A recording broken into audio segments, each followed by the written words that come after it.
Despite the lack of change in the overall headline balance in the House, things already feel very different. Here to talk about that is our Scrum. Bob Fife is the Globe and Mail's Ottawa Bureau Chief. Rob Benzie is the Queen's Park Bureau Chief for the Toronto Star. And Ian White is the CTV News Senior Anchor and host of CTV Calgary News at 5. Hi, everybody. It's nice to see you, Bob. We were saying before, it feels like a million years since Monday. Sure does. And there's a lot that's happened in the interim. What is your overall impression of Mark Carney at this point, Prime Minister Mark Carney, and how you think he might demarcate himself? Well, look, I thought that was an incredibly impressive news conference that he had on Friday. This was a serious man who's come into the office and he says he wants to do things. He says he's going to transform the Canadian economy, the biggest transformation in the Canadian economy since the Second World War. Now, those are big words to say, isn't it? Yeah. But he's talking about major energy projects and mining projects and major efforts to change the way housing is done in this country, and tax reform. And, you know, what he's doing, and I think I'll be interested to hear what Ian has to say, but what he's talking about in terms of the energy, getting pipelines built and LNG facilities built, is going to take a lot of the poison out of what we see in the rise of Western alienation and the separatist sentiment that we're seeing. But overall, you just got a sense that this is a guy who's coming here to do big things, just like he said he was going to do. On the point that Bob's making, Ian, about for example, the rhetoric he employs around energy and building out energy capacity, my sense is, and you would know better than me, that those who do feel alienated or overlooked in Alberta want to see action because they've kind of heard rhetoric before. At the same time, it's certainly more rhetoric than we've heard from a Liberal in a long time along those lines. Do you think it will take any of the poison out of what has become such a fraught issue between Western Canada, or in particular Alberta and Saskatchewan and Ottawa?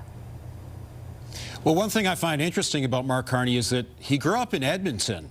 He graduated from high school in Edmonton, and we haven't heard a lot about the fact he has Alberta roots. But the Liberals did score 2 victories, one in Calgary Confederation and one in Edmonton as well. Corey Hogan, who has had ties with the oil patch in a communications capacity for a number of years, says there is some common ground here. We can do some work with the oil patch. Some senior executives at various Calgary oil companies put out what their demands, essentially, of looking toward more pipelines across Canada. Corey Hogan says there are some possibilities there, and that would involve him working with Mark Carney. Benzie, I wanted to ask you a little bit about what else Mark Carney said in that press conference. In particular, like, if you are going to get this big stuff done, and he certainly, as one of my earlier panelists said, did not seem to indicate anything would be incremental or that his vision is incremental in nature. How will the House work? Because the one thing, like, he was speaking as though there was a clear majority. He does still need 4 seats in order to pass stuff, but it is only 4. He said explicitly, no deal with the NDP, which I thought was very interesting. And he's also allowing for a by-election as soon as possible. He basically said, I talked to Pierre Poilievre. I said, if that's what the party wants to do, no games, we'll go to a by-election right away. What do you read into all of that? I thought that Mr. Carney at his best on Friday reminded me of Brian Mulroney at his best, when Mulroney was all about big, ambitious things, whether it was the GST or fighting acid rain. It was that business-like approach, and Bob remembers it. Bob covered Prime Minister Mulroney, and that it was weird. Like, watching that press conference, I really got some Mulroney vibes in a positive way. I also thought that he was showing a kind of a magnanimous. It's been a long week. View toward his, he's gone from, it's carbon tax Carney to magnanimous Mark, I guess, if you're Pierre Poilievre, because Mr. Poilievre is now going to be trudging around Wainwright, Alberta, in a by-election, which, if the shoe were on the other foot, would the Tories have done that for a Liberal who had been defeated? I don't know. Maybe they would. Maybe they wouldn't have.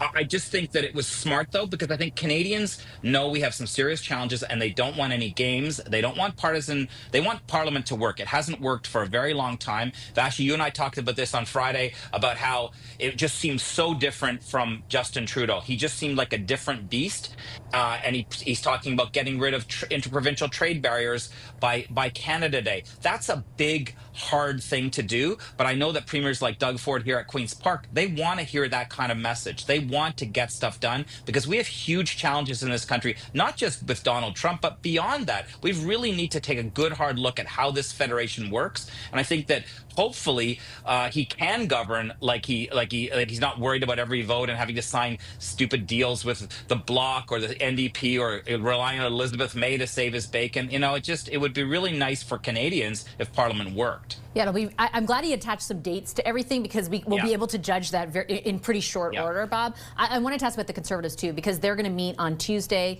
Now Pierre Poilievre is going to run in a by-election in Alberta, whenever that by-election is called, but the individual has stepped aside in a very safe riding that they won with 81% of the vote. Is his leadership in trouble at all, do you think? Well, first of all, Mr. Carney was very careful when asked if they're trying to entice Conservative NDP's members to join them so they can have a majority. That would hurt Mr. Poilievre's leadership right away. Look, I think we have to be careful now to see whether he can hold on to that leadership or not. You're already seeing that Conservative MPs are now talking to reporters again and going on television programs again. They were banned from doing so. I don't think they came on ours always, to be fair. But I don't think that they're in a situation where they're going to want to be controlled the way they have been. And it's going to take some time to see whether he can hold on to the leadership or not. Sometimes this takes a period of time to be able to see how he responds. If he's going to be his bullying self to caucus, he's going to have difficulty. He also faces a mandatory leadership review in the fall, and you know, who knows what's going to happen in a leadership review. So I think he's safe for now, but I wouldn't put any money on it. The for now is probably right. important there. You're in the heart of Conservative support, Ian. What is your sense of, and I remember being in Calgary after Aaron O'Toole lost, for example, they turned pretty quick on Aaron O'Toole. They were not a fan of his pivot to the center. What is your sense of the level of support there for Pierre Poilievre? Well, first of all, let's look at Battle River Crowfoot. I don't know if it's the safest Conservative riding in Canada, but it's got to be in the top 10. Like, to give you a picture of this riding, it's enormously rural. The three biggest towns are Wainwright, Drumheller, and Camrose. It is basically wheat farms, cattle ranches, and oil rigs as far as the eye can see. The incumbent there, who's stepping aside, Damien Carrick, is a farmer himself. He's going back to his day job. He got 81% of the vote. The Liberals actually more than doubled their vote in this election in Battle River Crowfoot, up to 11%, a whopping 11%. Okay, so no doubt Pierre Poilievre is going to be in the House of Commons again. But yeah, that is the question. Looking beyond that, I guess the test is he gets a seat by maybe as early as late June, and then he has the whole summer barbecue season to come out here to the Calgary Stampede and maybe the CNE and whatever, you know, functions that politicians go to in the summer. And then the real test is by the fall, and we'll have to see what happens then. Last word to you, Rob. Yep. Yeah, I mean, I think he's got his challenges in front of him. I mean, and you know what? They were spinning a lot. I thought that interview you had with Andrew Scheer on Power Play was extraordinary. Them spinning about how he did so well. He got more votes than Brian Mulroney in 1988, or since Mulroney in 88. He got more votes than Harper in 2011 when Harper had a majority. But they still finished second, and they still lost their fourth election in a row, and they still blew a 28 percentage point lead in the polls. On January 1st, they were up by 28 points. So I don't know. If I'm them, they should be licking their wounds, and I do think, Vashi, they need to show some humility that we haven't really seen yet from them. Tuesday will be must-see TV for a few reasons. President Trump and Conservative Caucus. Thanks, everyone.